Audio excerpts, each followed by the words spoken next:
Jeśli masz potworne wątpliwości, pomodlę się za ciebie przez przyczynę tej, która też takie miała, przez przyczynę świętej Teresy od Jezusa.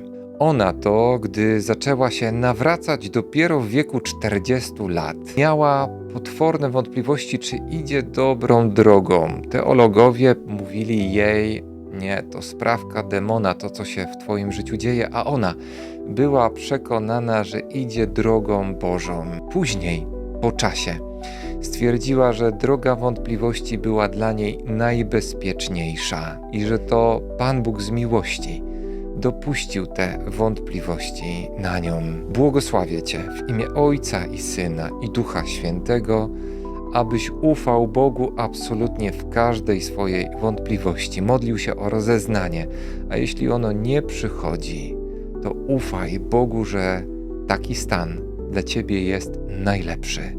Amen.